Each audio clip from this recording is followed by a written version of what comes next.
নমস্কার, কেমন আছো সবাই? সবাইকে সুবর্ণা ভিলেজ ব্লগের আরো একটি নতুন পর্বে অনেক অনেক স্বাগত। সকালবেলা কি করেছি, মাঠে গেছিলাম, উচ্ছে তুলেছি। 40 কিলো তুলে দেওয়া হয়ে গেছে, আবার ব্যাগ নিয়ে বেরিয়েছি। এত উচ্ছে বড় হয়ে যাচ্ছে, এই জন্য তুলতে হবে। কি করব, মাঠে তো যেতেই হবে।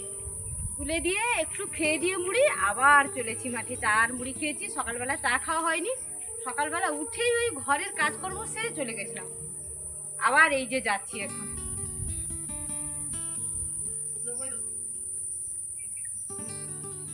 সঙ্গে পেয়েছি আজকে মাসিমা, তো আছেন, যেতে দিচ্ছি না এখন। বলছি একটু থাকুন, আমাকে একটু সঙ্গ দিন, একা তো সামলাতে পারছি না। আর আমার বন্ধুরা আমার চেহারা দেখেই বুঝে যাবে সবাই যে চেহারাটা কতটা ডাউন হয়েছে। ভাই বসে গেছে তো, এই জন্য কি হয়েছে, রোগা হয়ে যাচ্ছি। কারো তো হবই মাঠে কাজ করতে গেলে, এই জন্য একটু বেশি চাপ হয়ে গেছে। কষ্ট হচ্ছে ভীষণ, তবুও করতে হবে। করেই যাচ্ছি আর কি, যতটা পারি কাজটা করে নেওয়ার চেষ্টা করছি।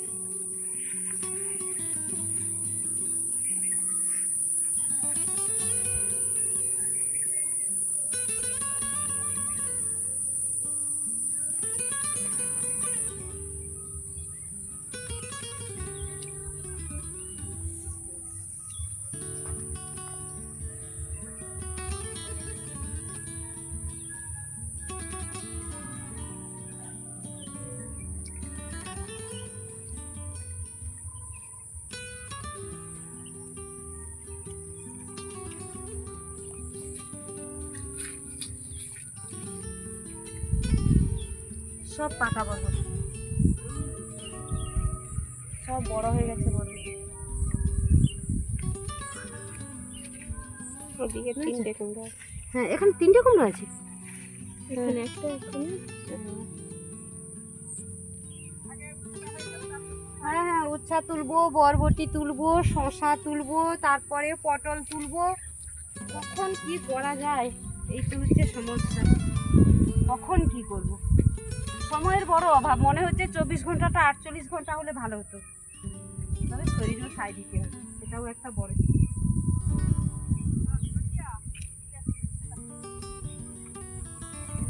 এবারে কিন্তু উচ্ছা তুলতে শুরু করে দিয়েছি। এই যে প্রচুর উচ্ছা হয়েছে। আর কি বলতো, দানা বড় হয়ে গেছে। দানা বড় হয়ে গেলে কি হয়, বাজারজাত করতে আমাদের একটু কষ্ট হয়।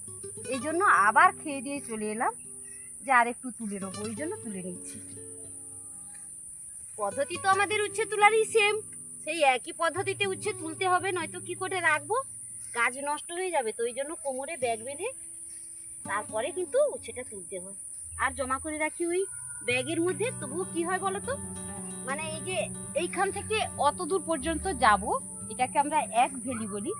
এতে কিন্তু ব্যাগ ভরে যায়, মাঝখানে কিন্তু ব্যাগ ঢেলে দিতে হয়, নয়তো পৌঁছতে পারবো না ওই শেষ প্রান্ত পর্যন্ত।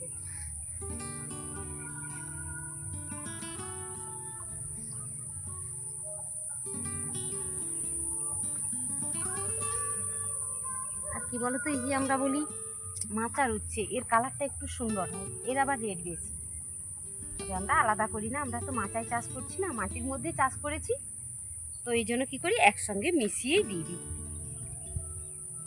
নেট দেওয়া আছে সাইডগুলোতে, তো এই নেটগুলোর উচ্ছাটা খুব সুন্দর, কালার খুব সুন্দর। আর কি বলতো, এবছর প্রচুর বৃষ্টি হচ্ছে, তো উচ্ছে কিন্তু পচছে অনেক, নষ্ট হয়ে যাচ্ছে, ভীষণ ফসল নষ্ট হচ্ছে এই বছর। উচ্ছে তোলার পরে কি করছি, পটল তুলছি। আর পটল তুলতে তুলতে কি বলতো, এই যে পড়ে গাছগুলো হয়েছে, এর মধ্যেও কিন্তু আবার উচ্ছে হয়েছে, জানো তো।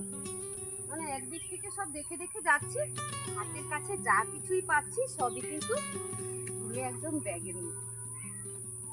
আর দেখো এরকম পটল হয়েছে, শুধু দেখো এত বড় বড় সাইজ, এত সুন্দর হয়েছে। এই পটলের স্বাদ আলাদা। পটল দেখো, বুঝতে পারছি না, এই জন্য প্রত্যেকটা পাতার গোড়াতে গোড়াতে কিন্তু রয়েছে। আদা বাড়ির মধ্যে সব পটল গাছ কি করেছে, লতিয়ে লতিয়ে চলে এসছে, এই পটল হয়ে গেছে। এত পটল হয়েছে, সেদিন কিন্তু তুলে নিয়ে গেছি, 4 কিলো তুলে নিয়ে গিয়ে বিক্রি করে দিয়েছি। বলো তো, সবার বাড়িতে তো দিচ্ছি, যার যেমন খেতে ভালো লাগে, এই পটলটা খেতে ভালোবাসে তো সবাই, দিচ্ছি। তারপরেও বেশি হয়ে গেছে, এই জন্য বললাম কি করবো, এটা বাজারজাত মানে পাঠিয়ে দিয়েছি।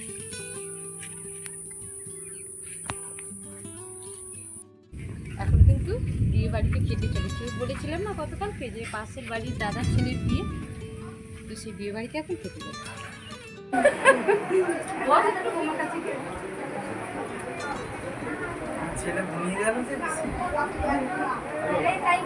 তো বন্ধুরা, বলেছিলাম না যে পাশের বাড়ির দাদার ছেলের বিয়ে, তো এই যে হচ্ছে দাদার ছেলে, আর এই যে খেতে চলে এসেছি আজকে।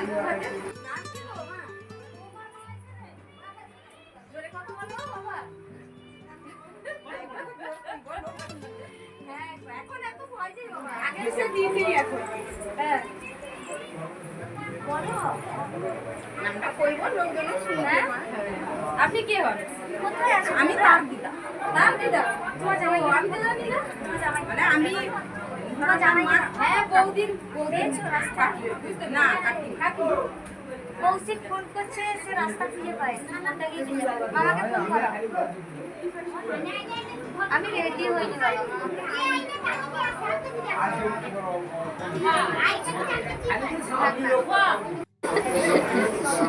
টাকা। এই যে বৌমাকে বন্ধুরা দেখছো না, এই বর্ষার মধ্যে তো বিয়ে, মানে মাথার উপরে কি বলবো, ছাদটা নেই। আমরা কি করি, আমরা ছত্র ছায় যা থাকি, বাবার মাথার উপরে বাবা মা আছে, কিন্তু বাবা মানে কি বলবো একদম নেই। আর মাই সংসার পড়াশোনা করেছে, যতটুকু পেরেছে, গ্রাজুয়েশন করছে। আমি বলেছি কিন্তু যে আমি গ্রাজুয়েশন করবো, বিয়ে হয়ে গেল, আমি করবো, তবে শিক্ষাটা দরকার। অনেক শুভকামনা রইল তোমাদের জন্য, ভালো থেকো, একদম সুখী দাম্পত্য জীবন। হ্যাঁ, সেই একসঙ্গে থেকো, দরকার, এটা দরকার। সুখী দাম্পত্য জীবন হোক, ভগবানের কাছে প্রার্থনা থাকলে এটা তোমরা একদম সুখী জীবন যাপন করো, একদম মানে কি বলবো, ভগবানের আশীর্বাদ, দুজনদের আশীর্বাদ একদম।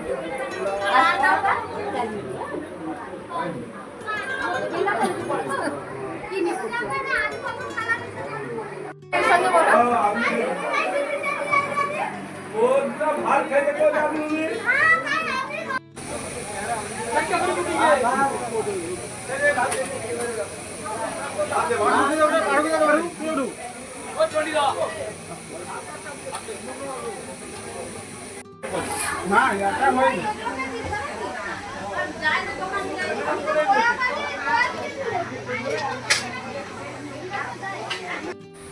তো বন্ধুরা, খেয়ে দিয়ে কিন্তু বাড়ি চলে এসেছি এখন।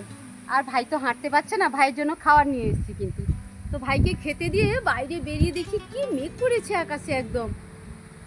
বলছি মানে বিয়ে বাড়ি খাওয়া হচ্ছে, সবাই খেতে এসছে, একটু থেমে যায়, একটু একটু, তো আমাদের কথা কি আর শুনবে ইন্দ্রদেবতা? সেই তবে কি বলতো, ভীষণ হাওয়া বইছে, একদম কালো করে মেঘ হয়ে আছে আকাশে, আর মেঘের গুড়গুড় আওয়াজ, গুড়গুড় গুড়গুড় শব্দ, আর ভীষণ হাওয়া হচ্ছে কিন্তু। তবে এই গরমের মধ্যে তো ভীষণ হাওয়াটা কিন্তু ভীষণ আরামদায়ক লাগছে, ভীষণ ভালো লাগছে। আর সারা আষাঢ় মাস ধরে বৃষ্টি, তবুও এত ভ্যাপসা গরম, গরম কিন্তু একদমই কমছে। দেখো নারকেল গাছগুলো কেমন দুলছে একদম মানে হাওয়াতে, আর মেঘের রোদটা শুধু দেখো কেমন হয়েছে। মানে বৃষ্টি যদি আসে 1 ঘন্টা আপাতত পক্ষে বৃষ্টি হবে, তারপরে হয়তো শান্ত হবে। একদম এখন অশান্ত হয়ে আছে। আরে আমি শুধু এক